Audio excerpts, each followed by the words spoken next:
Ang kwento ni Tomby.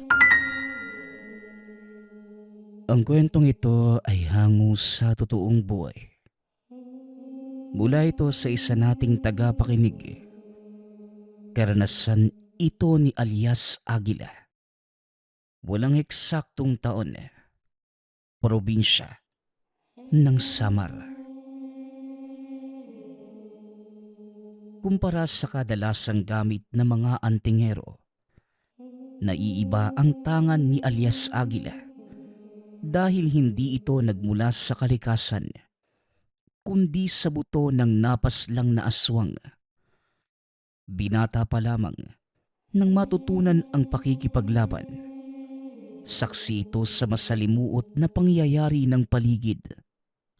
Nagawa ng iba't ibang pangkat ng terorista na nakakasalamuha sa araw-araw. Tigil hininga sa tuwing makakasalubong dahil hindi lamang pagbubuhat ng kamay ang natatanggap sa mga ito. Nagagawa ring pumatay. Sila ang dahilan kung bakit maagang namaalam ang mga mahal sa buhay. Ito din ang nag-udyok upang matutunan na humawak ng armas at patalim para lumaban. Ngunit sa kabila nun, tinuruan ito ng nakilalang antingero tungkol sa lihim na karunungan. May tuturing na buwis buhay ang kanilang pang-araw-araw. Kaya kinakailangan na mabisang proteksyon sa kamatayan. Walang takot itong sumabak sa unang engkwentro laban sa mga terorista na lumusob sa lugar. Ngunit hindi lamang ordinaryong rebelde ang nakasagupa dahil may lahi itong mga aswang. Habang hinihintay ang pasya ng kasamang antingero sa kung paano liligpitin ang bangkay, naisip ni alias Aguila na kumuha ng buto mula sa katawan nito at ginawang mutya. Kalaunan, naging mas mabisa ito kumpara sa mutya ng kalikasan. At ang bagay na ikinatuwa niya ay ang pambihirang kakayahan na taglay na makita ang nilalang kahit nasa malayo o madilim sa bulag. At mararamdamang kagad ang papalapit na banta ilang minuto bago mangyari. Makalipas ang ilang taon, mag-isa na lamang itong tumutugis dahil sa pamamaalam ng kaibigang antingero. Hanggang sa isang gabi, habang nagdarasal sa harapan ng altar, napalingon na lamang si alias Aguila sa pinto matapos maramdaman ang malakas na banta ng panganib. Wala itong bahid na amoy ng aswang kaya nasisigurado na terorista lamang ito. Naghintay pa siya ng ilang sandali at nang madinig ang pamilyar na boses, inihanda na ang armas. Alias Aguila, alam kong nariyan ka sa loob. Pagbuksan mo ko kung ayaw mong mawasak itong bahay mo. Banta ng lalaki. Ugali mo talagang manindak sa 10 oras ng gabi, no? Hoy Kulas, bumalik ka na lamang sa kuta mo. Hindi kita mapagbibigyan kahit 1 minuto. Tugon ni alias Aguila. Talaga ba? Paano kung sabihin kung may nakatanim na bomba sa mga kapitbahay? Makakaya nga ba ng konsensya mong hindi sila tulungan? Muling wika ng lalaki. Napilitan si alias Aguila na patuloyin ang teroristang bisita. Mag-isa lamang ito, kaya hindi na nabahala. Ano ba ang sadya mo? Mahalagang bagay lamang ang kaya kong pagbigyan. Kulas, kung walang kabuluhan ang sasabihin mo, pwede ka nang umalis sa pamamahay ko. Alias Aguila, ipinangalan sa iyo yan ng dati mong kasamang antingero, hindi ba? Aguila, dahil may kakayahan kang makita sa malayuan ng mga kalaban, kahit pa nasa madilim. Pero ngayon, kung gusto mong mailigtas ang ibang tao, Papayag ka sa iuutos ko sa'yo. Banta ni Kulas. Sa natatandaan ko, wala akong itinuturing na amo, kaya wala kang karapatang utus-utusan ako. Kung gusto mo ang isang bagay, ikaw mismo ang gumawa. Maiksi lang ang dala kong pasensya ngayon. Kaya alias Agila, makinig kang mabuti. Isang pindot ko lang dito sa sabog lahat ng kapitbahay mo. Kaya kung ayaw mong mangyari yon, gagawin mo ang gusto ko.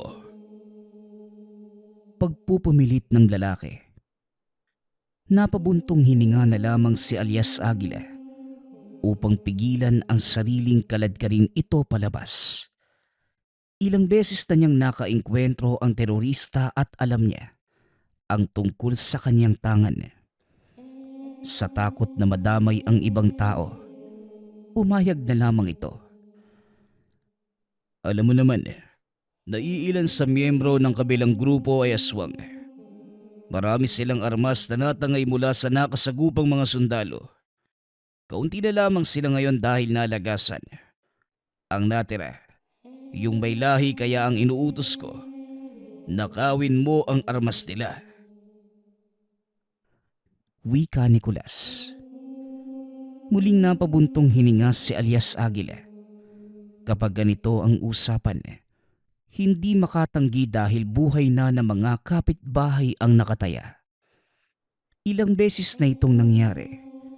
Ginagamit siya ni Kulas upang makamit ang mga bagay na ninanais. Marami ang sakop mong rebelde. Bakit hindi sila ang utusan mo? Ipapaalala ko lang din sa'yo. Hindi kita kailanman itinuring na kaibigan. Kaya huwag kang basta-bastang pumunta rito sa tahanan ko. Alam mo rin naman na kaya kitang patayin, hindi ba? Wika ni alias Agila. Sa puntong ito, sinubukan niyang kalabanin ang lider ng maliit na pangkat ng terorista. Kinasa ang baril sabay tutok sa ulo. Ngunit sa halip na matakot, tumawa lamang ito. Kailan ka ba natutong humawak ng baril? Hindi ba puro ka lang orasyon, dasal, itak at umaasa dyan sa tangan mo? Ang ganda ng armasa. Saan mo naman nakuha yan? Hindi na mahalaga kung saan ko ito nakuha. Hindi ka man lang ba natatakot? O baka naman tanggap mo ang katotohanan na matatapos na ang buhay mo ngayong gabi? Di ako matatakot dahil kung papatayin mo ako ngayon, may kasabayan akong 3 tao. Wika ni Kulas, sabay bukas ng bintana. Napahugot na lamang ng hininga si alias Agila sa pagpigil ng galit. Mula roon, tanaw niya ang kapitbahay na hawak na mga tauhan ni Kulas. May nakatutok ng kutsilyo sa kanilang mga leeg. Ano? Kakalabitin mo pa rin ba ang gatilyo? Ayos lang din naman sa akin. Total, may madadamay namang inosente kapalit ng buhay ko. Nakangiti ng nakakaloko si Kulas habang nakatitig kay alias Agila. Sabihin mo sa akin kung nasaan ang kuta nila, anong oras at ano pa ang kukunin. Tumawa ng malakas si Kulas, sabay labas ng tahanan. Binitawan na rin ng mga tauhan nito ang pamilyang ginawang pain. Hindi na lamang siya nagsalita pa. Hinatid ng masamang tingin ang mapang-aping terorista. Agila, pumayag ka na naman ba sa utos ng Kulas na yon? Gagamitin ka lamang niya para sa pansariling hangarin at sa grupo nila. Hinayaan mo na lang sana siyang gawin ang gusto niya. Tapos ano po? Hayaan ko ring mamatay kayo ng pamilya mo. Pati ibang tao kaya niyang idamay. Naintindihan ko ang pagmamahal mo sa amin. Pero sana naman, huwag kang magpagamit. Magiging sunod-sunuran ka na lang ba sa mga rebeldeng yon? Paano kung balang araw buhay mo na ang hihingin? Magpapaubaya ka. Kung nabubuhay lamang si Katonyo, nasisigurado kong papagalitan kanya. Wika ni Mang Dido. Kinabukasan, maaga itong nagpunta sa bundok kung saan nagkukuta ang rebeldeng lulusubin. Malayo pa lang, napansin na niya kagad ang pagkataranta ng mga ito. Malakas ang presensya ng kanyang tangan kaya hindi na nakakapagtaka. Hindi na muna ito sumugod. Masyado pang tirik ang araw at mas ganado lamang sa pakikipagbakbakan sa gabi. Ang tanging sadya ngayon ay alamin ang lugar. Pagkatapos ay aalis rin kagad. Pagkarating ng bahay, abot langit na naman ang pagpigil dahil sa pagbungad ni Kulas. May dala itong malaking banta sa kanyang buhay. Kumusta ang lakad alias Agila? Akala ko, sinugod mo na ang kuta nila. Ano bang plano? Hindi ako makakapaghintay na matagal. Nakakainip yung ganyan. Kaya mamayang gabi, gawin mo na kagad. Utos ni Kulas. Alam mo, nawawalan ako ng gana kapag pinapaalalahanan ako ng mga bagay na alam ko naman. Isang salita mo na, wala ka ng tulong na maaasahan sa akin. Tugon ni Agila. Huwag mo kong hamunin dahil wala ka ng kawala sa akin. Naaalala mo ba yung pamangkin mong lalaki? Nahanap ko siya habang nagmamanman sa bayan. Sa katunayan, nasa kuta siya ngayon. Sasabihin ko bang nangangamusta ka? Sabihin mo na ang lahat ng laman ng utak mo. Hindi mo na ako mauuto. Matagal nang patay ang pamangkin ko. Kasamahan niyo pa nga yun ng loob sa pamamahay namin. Nakakalimutan mo na ba? Paano kung nakaligtas yung pamangkin mo? Lumaki sa lansangan. Nakita ko kanina. Dinala sa kuta at ngayon bihag na. Huwag kang mag-alala.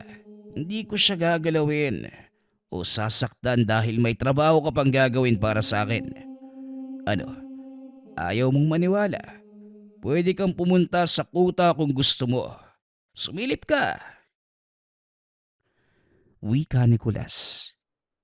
Kaya upang makasigurado, sumama ito sa kuta at napagtanto na ito nga ang kanyang pamangkin.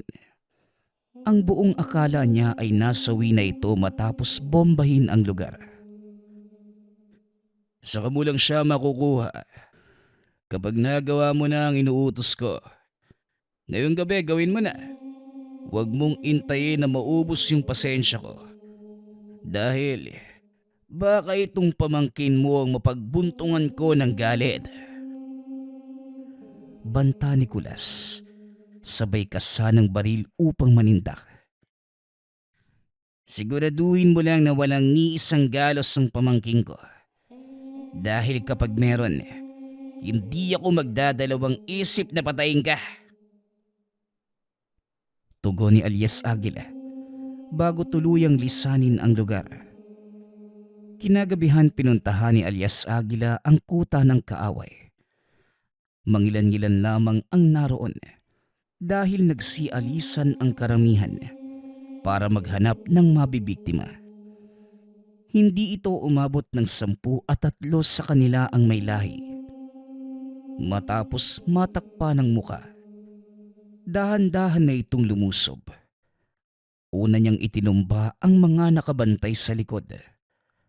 Tao lamang ito, kaya ang ginawa niya ay pinatulog na lamang. Sunod ay ang 2 aswang. Pinagsabay niya at dahil naunahan sa pag-atake, walang kahirap-hirap na naibagsak. Pasimple itong pumasok sa loob kung saan nakalagay ang mga armas na kukuhanin. May aswang na nakabantay, ngunit dahil tulog, Hindi na nag-abalang sugurin. Binalingan niya ang kahon na pinaglagyan ng mga baril at dahan-dahan itong inihanda para tangayin. Tangka na sanang aalis nang humarang ang nilalang. Sa pagkakataong ito, nakapagpalit na ng anyo at mabangis na humarap sa kanya. Hangarin ako sa pangkat na ito. Nagsama-sama ang aswang at mga taong ubod ng kasamaan. Mabuti nga, nagagawa mong pigilan ang sarili mo na huwag sunggaban ng kasama mong tao. Wika ni alias Agila. Umatake ang aswang bilang sagot. Ngunit nakahanda na rin ang antingero. Pinagbigyan ng nilalang. Halos mawasak ang mga kagamitan sa loob sa naganap na bakbakan. Ngunit parehong ayaw magpatalo. Parehong malalakas. Sira na ang lahat ng upuan at lamesa.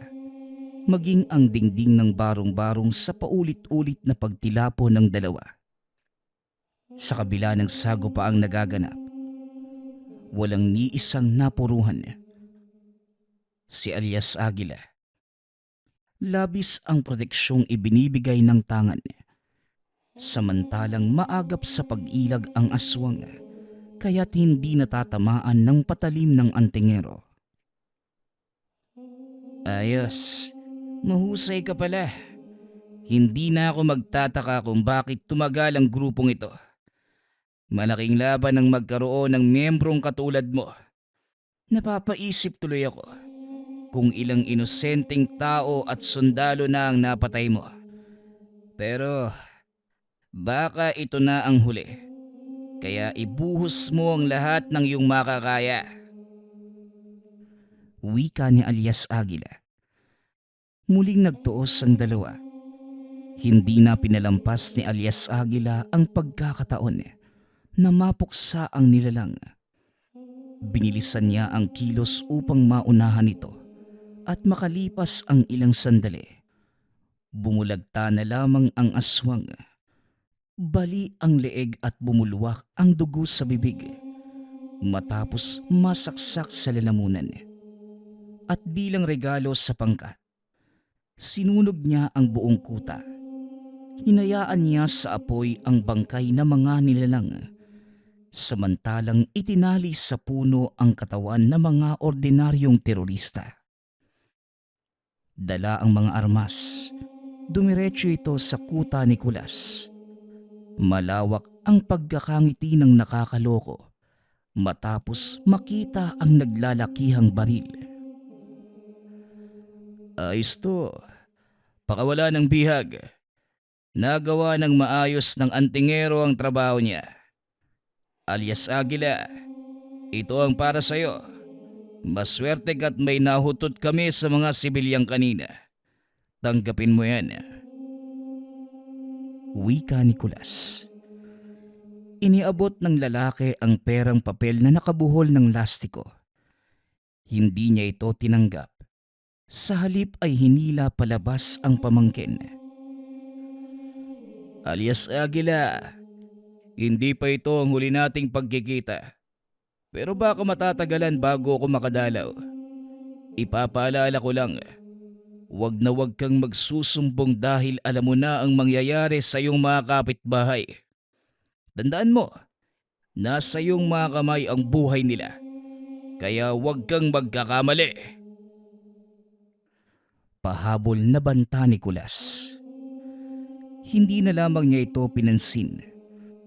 Dahil paulit-ulit na niyang nadidinig ang ganong banta ng lalaki. Makalipas ang ilang araw, patuloy pa rin ang panggugulo ng mga terorista sa iba't ibang lugar. Hindi na halos makalabas ang mga tao sa kanilang mga tahanan sa takot na madali ng ligaw na bala.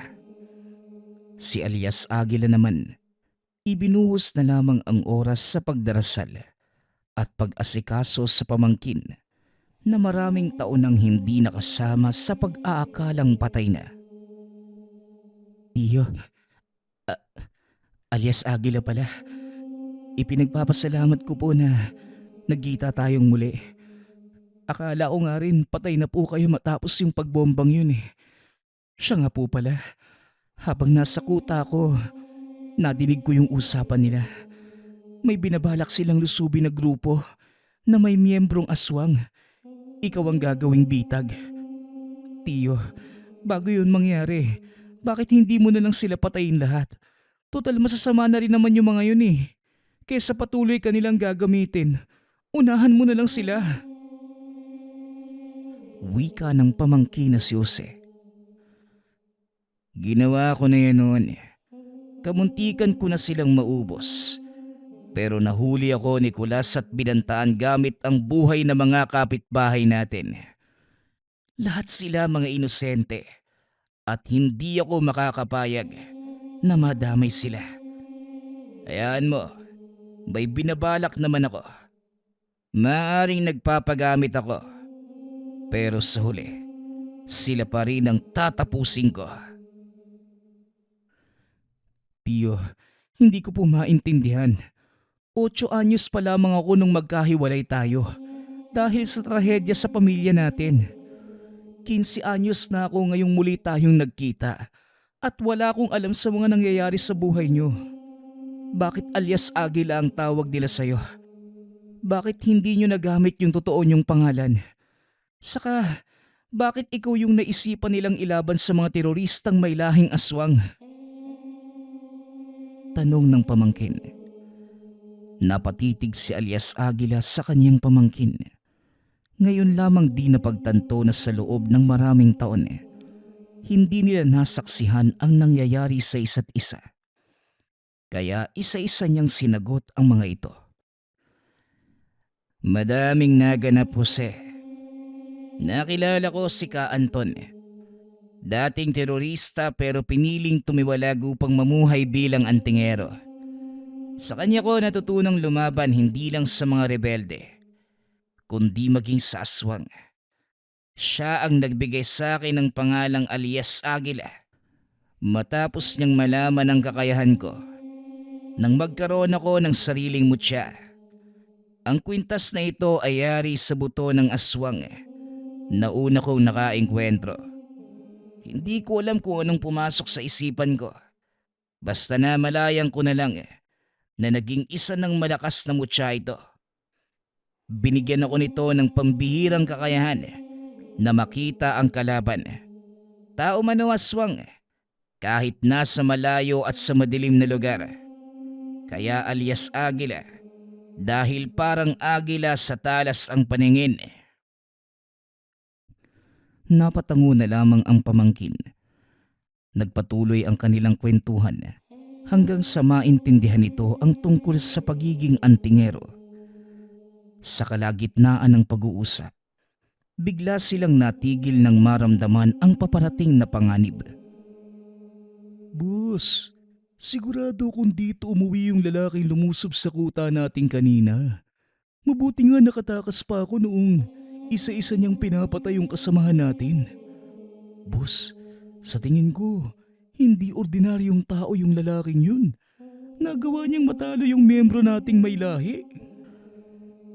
Yung natangay niyang armas, dinala sa kuta ni Kulas. Sigurado ko magkasabwat yung dalawa. At yung lalaking yun ay isang antingero. Pumpay na ba natin yung bahay, boss? Kung sa kuta ni Kulas sinatid ang natangay na armas, ang ibig sabihin lamang, ginamit lang ang lalaking ito. Kilala natin si Kulas. Ugali niya ang manggamit lalo na kapag mapapakinabangan. Umatras tayo. Huwag natin guluhin ang lalaking yan. Biktima lang din siya. Si Kulas ang dapat puntahan natin. Pag-uusap ng mga kalalakihan sa labas. Nakahinga si alias Agila sa naging pasya ng mga terorista. Hindi niya yon inaasahan. Ngunit ipinagpapasalamat dahil hindi magugulo ang gabi ng lahat at walang madadamay. Tiyo, dapat na talagang itigil yung koneksyon mo kay Kulas. Maging ikaw nasa peligro na eh. Mabuti ngayon naiintindihan ng terorista yung kalagayan mo. Paano kung sa susunod hindi na? Wika ni Jose. Napaisip si alias Aguila sa sinabi ng pamangkin. Tinitimbang niya ang lahat at nang makapagpasya, hindi na makapaghintay na mangyari ang binabalak. Jose, kaunting oras na lang matatapos na rin ang panggagamit sa akin ni Kulas. Kung magtatagumpay ang terorista sa paglusob, makakawala na ako sa banta niya. Tugon ni alias Aguila. Sa ngayon, ang pinangahawakan lamang niya ay ang tagumpay ng kalabang terorista ng pangkat Nicolas. Sa muling pagsapit ng gabi, hindi makatulog ang antingero sa bantang nararamdaman. Malakas ito na hindi siya mapakali at katulad ng inaasahan. May lumusob sa lugar. Hindi terorista kundi aswang. Nagmamadali itong lumabas upang masundan ang amoy ng nilalang. Nakita na rin niya ang figura nito doon sa kabundukan. Malayo pa ngunit tanaw na. Pagkarating, bumungad kagad ang tagpong binibiktima ang mga sibilyan at ang kanyang ikinagulat. Naroon si Kulas. Mga bata ang inihahandog ko. Dahil yan ang gusto nyo, hindi ba? Siguro sapat na ito. Kung sasali kayo ngayon din, linggo-linggo kayong may makakaing laman at dugo. Hayop ka talaga, Kulas. Pati mga bata dinadamay mo sa kalokohan mo. Ngayon, may mas rason na ako para patayin ka. Wika ni alias Aguila. Nagulat din si Kulas sa biglaan niyang pagsulpot. Ikaw pang may ganang magalit. Gayong ikaw ang dahilan kung bakit nalagasan kami. Hindi ka malinis magtrabaho. Hinayaan mong may makakita noong nilusob mo ang kuta ng kaaway ko. Ngayon, binalikan kami at inatake. Mabibilang na lamang sa daliri ang natira. Kaya masisisi mo ba ako kung gusto kong maghanap ng panibagong miyembro?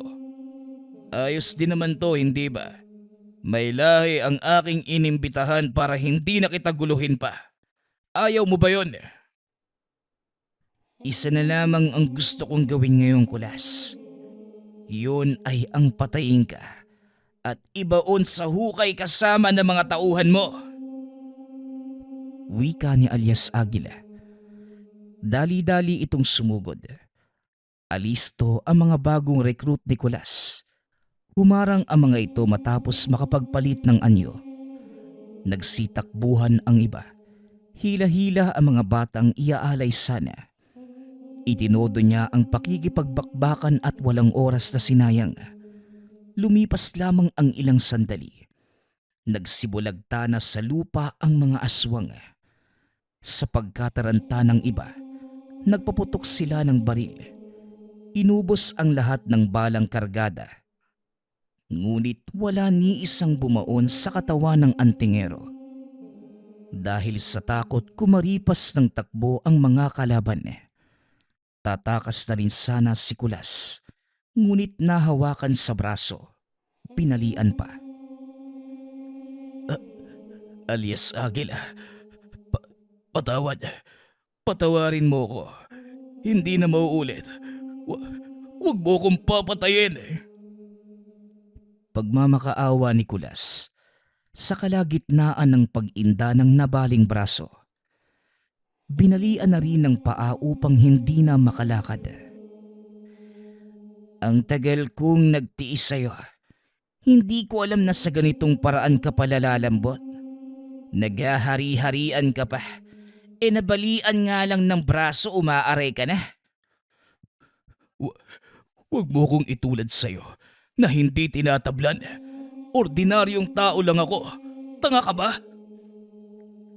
Sabihin mo na ang gusto mong sabihin.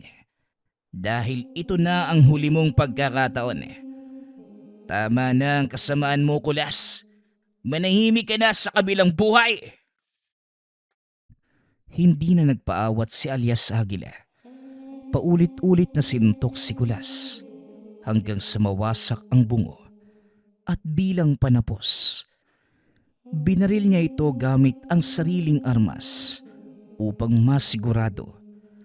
Pagkatapos, iniwan niyang nakatihaya sa taas ng bundok. Ilang linggo ang lumipas. Nanibago si Alias Aguila sa kapayapaan ng paligid. Wala nang pagsalakay ng aswang at higit sa lahat, walang kulas na paulit-ulit na nanggugulo sa kanya. Nagsisisi rin siya dahil naniwala sa banta nito na pasasabugin ang mga kapitbahay sa sandaling kakalaban. Yun pala, palabas lamang ang lahat at ni isa ay walang nakatanim na bomba sa paligid. Ay nako, nautakan ako ng kulas na yan. Sana pala inilam ko kung gaano katotoo yung sinasabi niya. Napahaba patuloy yung pagtitiis ko. Hindi bali na, sumakabilang buhay na rin naman siya. Talaga po ba, Tiyo? Kaya pala hindi na nagpapakita yung loko. Hindi lang siya, maging yung mga tauhan niyang pabalik-balik dito sa lugar para manggulo. Mabuti, nagawa niyo pong tapusin yung kasamaan nila. Yun na nga, Jose. Ang kaso nga lang, matagal kong napagtanto na walang laman ang mga banta niya. Sana pala, noong ko pa siya pinatay, nadala ako eh. Naisahan ako tuloy. Tiyo, sadyang ayaw mo lang pong may madamay na ibang tao. Yun ang pumipigil sa inyo pero ayos lang naman po. Wala nang kulas na manggugulo. Yung aswang na lang ang poproblemahin nyo. Yan ang hindi nauubos. Pero handa naman akong kalabanin silang lahat. Sa nakalipas na mga linggo, wala pang nagpaparamdam. Sana magtuloy-tuloy na para awat na muna sa pakikipagsagupaan. Gusto kong magpahinga kahit saglit lang naman. Wika ni Alias Aguila. Subalit hindi nabigyan ng oras para makapagpahinga ang antingero. Dahil ilang araw lamang ang dumaan, may aswang na naglakas loob na lumusob sa lugar. Madali naman niya itong napuksa. Naging alisto na lamang sa bawat oras dahil pabigla-bigla ang pananalakay ng mga nilalang. Hindi na rin halos makatulog sa ibayong pagmamanman. Gayunpaman, nabawasan ang kanyang iisipin dahil sa pagkawala ni Kulas. Hindi na rin kailangang makipagsapalaran sa mga terorista dahil nagkukutas sa kanila ang mga bagong dating na sundalo upang magbantay. Sa ganitong paraan, nakahinga kahit papano si Alias Aguila. Hanggang sa lumipas pa ang ilang araw, buwan at taon. Tuluyan ng humupa ang pagsalakay ng mga kalaban. Masaya naman si Alias Aguila na nakuha niya ang hinahanap na kapayapaan. Ang susunod nating kwento ay mula sa isa nating tagapakinig. Karanasan ito ni Palito. Walang eksaktong taon. Probinsya ng Iloilo. Nang mga panahong ito, kasalukuyang laganap sa baryo ni Palito ang usap-usapan patungkol sa mga nangunguha ng mga bata. Lahat ng mga nawawalang bata, natatagpuan kung saan-saan wasak na ang tiyan. May iilan ding matatanda ang natatagpuan sa parehong sitwasyon. Kaya naman, nabuo sa pag-iisip ng nakararami ang ideyang may nangunguha ng mga tao at ginagawa ito para ibenta ang mga lumang loob. Gawa ng napakamahal ng halaga nito sa kahit saang ospital ipagbili. Ngunit batid man ang kwento, ipinagsawalang bahala na lamang ng lola ni Palito dahil wala namang bata sa pamilya. Mag-isa lang si Palito sa tahanan habang ang nag-iisang kapitbahay naman ito ay ang sariling lola. Ilang beses na din niyang sinubukan ang matanda na tumira na lamang sa iisang tahanan. Ngunit hindi naman ito sumasang-ayon. Kaya hinayaan na lang ni Palito at patuloy na lamang sa pagbabantay. Ayon sa matanda, wala namang kaso sa kanya ang pagiging mag-isa dahil malakas pa naman ito at kayang-kaya ang mga gawaing bahay. Samantalang kung sa pera naman, hindi gaanong namomroblema ang dalawa dahil may regular na trabaho si Palito. Isa itong tagalinis sa munisipyo. Matagal na siya sa trabaho at sapat ang kinikita para masustentuhan ang sarili at ang lola. Isang araw, dahil hapon na nang matapos ang pagpupulong sa munisipyo, gabi na nang natapos si Palito sa paglilinis. Pagkatingin sa orasan, 7:00 na kaya dali-dali na ito sa paglalakad. Pagkarating sa tahanan, kaagad munang tinignan ng lola. Naabutan naman itong mahimbing ng natutulog. Kaya kinuha na ng binata ang natirang pagkain. Isinara ang mga pinto at umuwi na sa sariling tahanan. Habang nagpapahinga sa bakuran, napansin niya ang isang matandang lalaki na panay ang paikot-ikot sa harapan ng tahanan ng lola. Nilapitan naman ito ni Palito at tinanong kung ano ba ang pakay. Mag-iingat ka, iho. Hindi lamang mga bata ang punteriya ng aswang sa lugar. Maging ang mga matatanda, hindi makakaligtas sa pamemerwisyo ng mga nilalang na yan. Wika na matandang lalaki. Bago pa man makapagtanong ang binata patungkol sa sinasabi, mabilis nang nakalayo ang matanda. Hindi man maintindihan ni Palito ang nais nitong iparating. Hindi na lamang pinansin pa ng binata dahil parang wala naman ito sa tamang pag-iisip. Bukod sa napakadumi ng damit at katawan, napakasangsang rin ang amoy nito. Nang hindi na makita ang matanda, pumasok na ng tahanan at maya-maya pa, inabutan na rin ng antok kaya minabuti ng magpahinga. Kinabukasan, bago pa man pumasok sa trabaho, kinamusta muna nito ang lola. Apo, huwag mo na akong alalahanin pa. Kaya ko naman ang sarili ko. Maghanda ka na at kailangan mo pang pumasok sa trabaho.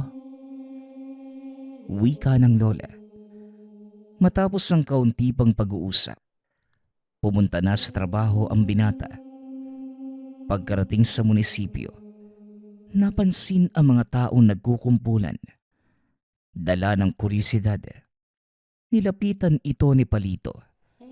Sa pagtatanong-tanong, nakumpirma niyang yon ang grupo ng mga taga-baryo na humihingi ng tulong sa mga otoridad para tugisin ang maperwisyong gumagalang nilalang na tinatawag na aswang. Pagkarinig sa sinabi ng tao, naalala niya ang matandang lalaking nakausap kagabi. Gawa ng wala namang maitutulong, pumunta na sa isang silid para kumuha ng walis. Habang abala sa paglilinis, nabaling ang atensyon ng binata nang makitang dumaan ang matandang lalaki na nakita kagabi. Nang oras na yun, maayos naman ang suot na damit at sa katunayan, kagalang-galang na ang itsura. Tinitigan lamang ito ng binata habang papalapit sa grupo ng tao. Nang tumambad ang matanda, natigil ang ingay ng mga tao na parang siya ang pinuno at nagbigay galang ang mga kasamahan. Kaya naman napakunot ang noo ng binata. Maya-maya pa, lumapit na ang mayor sa mga ito.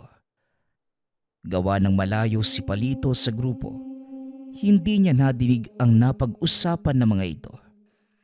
Ngunit ang nasisiguro lamang, nagkasundo sila dahil nakangiting tumalikod ang matanda Sabay naglakad papaalis. Paisa-isa na rin nagsiuwian ang mga tao. Hanggang sa may isang ginang ang galing sa grupo na umupo malapit kay Palito. Hindi rin naman napigilan ng binata na tanungin patungkol sa mga napag-usapan. Ayon ba? Matagal nang namemerwisyo ang mga aswang sa lugar natin. Pati nga ako, nawala na rin ang asawa dahil sa mga nilalang na yan. Wika ng ginang. Pinasundan naman ito ni Palito ng tanong kung ano ba talaga ang nambibiktima. Iho, mga aswang na kayang mag-anyong tao sa umaga. Madalas sa mga oras na ito, naghahanap na sila ng mabibiktima. Madali silang nakakalusot dahil walang ingay kapag pumapasok ng tahanan. At napakabibilis din sa pagwarak ng tiyan para kunin ang atay ng tao. Wala silang pinipili, mapabata man o matanda. May gagawin kaming pagtugis mamaya. Gusto mo bang sumama? Kakailanganin namin ng 20 tao sa pagsasagawa ayon sa albularyo. Muling wika ng ginang. May kung anong pumasok sa isipan ni Palito. Sumang-ayon itong sasama. Napangiti naman ang kausap at sinabi na sa mismong munisipyo ang pagtitipon. Pagsapit ng 6:00 ng gabi. Tumango naman ang binata at kinumpirmang dadalo siya.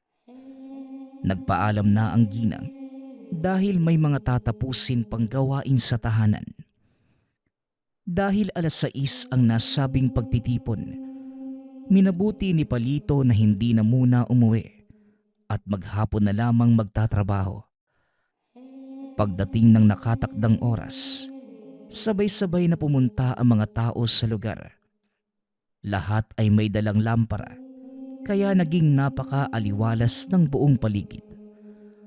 Maya-maya pa, dumating na ang matandang lalaki. Ito ang nagsilbing pinuno ng grupo dahil siya ang nagbibigay ng alituntunin sa isasagawang pagtugis. Wala namang nagawa si Palito, kundi ang makinig at sumunod sa mga kailangang gawin.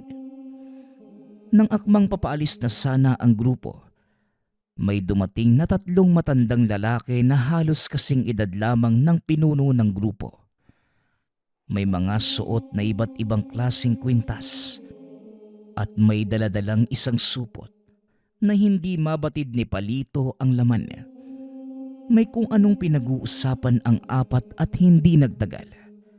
Nag-abisong magsisimula na sa paglalakad. Habang nasa daan, wala naman masyadong ingay ang mga tao. Ngunit napapansin ng binata na ang binabagtas nilang direksyon papunta sa mismong tahanan. Kagaya ng inaasahan, nagawi sila sa tahanan ni Palito. Nagulat ang binata nang biglang tumigil ang 4 na matanda sa harapan ng tahanan ng lola. Sabay-sabay silang nagbanggit ng mga dasal na hindi mawari ang lengguwaheng ginagamit. Makailang minuto lamang ay lumabas ang lola ni Palito. Hindi nito malaman ang gagawin na para bang asong binuhusan ng mainit na tubig. May malinaw na likido na itinapon ang isa at sa puntong yun, kitang-kita ng 2 mata ni Palito ang pag-iibang anyo ng lola.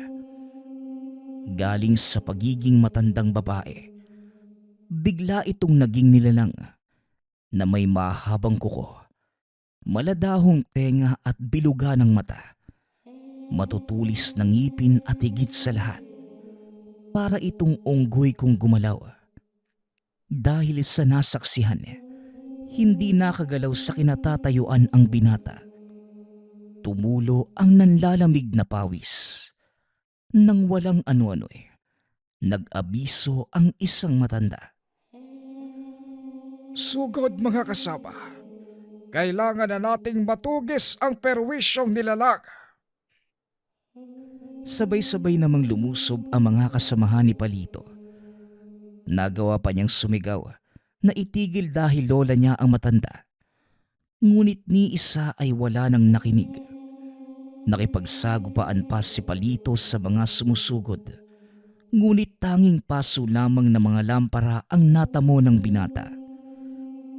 Dahil sa napakaraming tao at sabay-sabay na sinasabuyan ng kung ano nung likido ng 4 na matatanda ang nilalang, nawalan ito ng malay at nang akmang hahawakan sana ng isa, bigla na lamang bumangon ang matanda. Tumakbo ng napakabilis. Hindi na ito nahabol ng kahit sino, kaya naman wala nang nagawa maging ang 4 na matatanda. Habang nag-uusap-usap ang grupo sa kung paano muli mahuhuli ang nilalang, pumagit na si Palito sa mga tao. Ibinuhos ang galit na nararamdaman niya. Kung ano-anong mabigat na salita ang lumabas at sinabi ang kaugnayan niya sa matanda. Kaya naman hindi maiwasan ng iilan na pagbuhatan siya ng kamay. Inawat naman ito ng isa sa mga matatanda. Iho, naiintindihan ko ang nararamdaman mo. Mahirap ngunit ito talaga ang katotohanan. Ang itinuring mong lola, sumapi na sa angka ng aswang. Maaring normal siyang tao dati. Ngunit malakas ang pakiramdam kong isa siya sa mga sumalo sa kakamatay lamang na aswang. Wika na matandang lalaki habang tinatapik-tapik ang balikat ng binata. Hindi naman nagawa pang sumagot ni Palito dahil dito ay pansamantalang nagkaroon ng katahimikan sa buong paligid. Maya-maya pa, nagpa siya ang 4 na matatanda na umuwi na muna dahil mahirap nang mahagila pa ang nilalang. Maya-maya pa, muling lumapit sa binata ang nakausap na ginang. Dito nalaman na ang matatandang kasama ay ang mga albularyo. Naitanong din ni Palito kung bakit ang isa sa mga ito may napakasangsang na amoy ng unang malapitan. Ang nasabi na lamang ng ginang, maaaring pangontra ito para hindi maamoy ng aswang, at kagad din itong nagpaalam. Nang wala nang natirang tao sa lugar, hindi na napigilan ni Palito ang pagtulo ng mga luha. Gulong-gulo ang isipan kung totoo nga ba ang lahat ng nasaksihan niya. Lalo pat simula pagkabata, wala na itong kinikilalang magulang bukod sa lola. Ni isang beses ay hindi rin sila nagkaroon ng malaking pagtatalo dahil palagi siyang pinapabura ng matanda. Nang matigil sa pag-iyak, muli itong naghanap sa pagbabakasakaling nasa paligid lamang ang matanda. Ngunit nabigo ito at ni anino ng lola ay hindi na natagpuan. Umuwi na ng bahay si Palito at nagpa siyang magpahinga. Nang magising ng hapon, nag-umpisa na muling maghanap ngunit kagaya ng dati, wala pa rin itong napala. Magmula ng araw na yun, hanggang sa lumipas pa ang ilang buwan, hindi na muli pang nakita ang lola. Paulit-ulit namang bumabalik sa alaala ang minsang masaksihan ang totoong itsura nito. May mga araw na naniniwala na lamang siyang baka totoo ang sinasabi ng mga tao. Ngunit binabawi namang kagad kapag naaalala kung gaano siya nito minahal. Samantala, hindi naman nawala sa lugar ang usap-usapan patungkol doon. Sa paglipas ng panahon, hindi na talaga bumalik pa ang lola. At paunti-unti na ring natanggap ni Palito ang katotohanan. Mahirap man, ngunit naniniwala na lamang siya na baka masaya na rin sa bagong buhay ang matanda. Ngunit hanggang ngayon, nananatiling palaisipan kay Palito kung totoo nga ba talaga na ang lola niya ay isang aswang. Nagpapasalamat nga pala ako sa lahat ng sumusuporta sa ating channel. Nawa ay patuloy niyong suportahan at pakinggan ang ating mga kwento. Hanggang sa muling pakikinig. Paalam.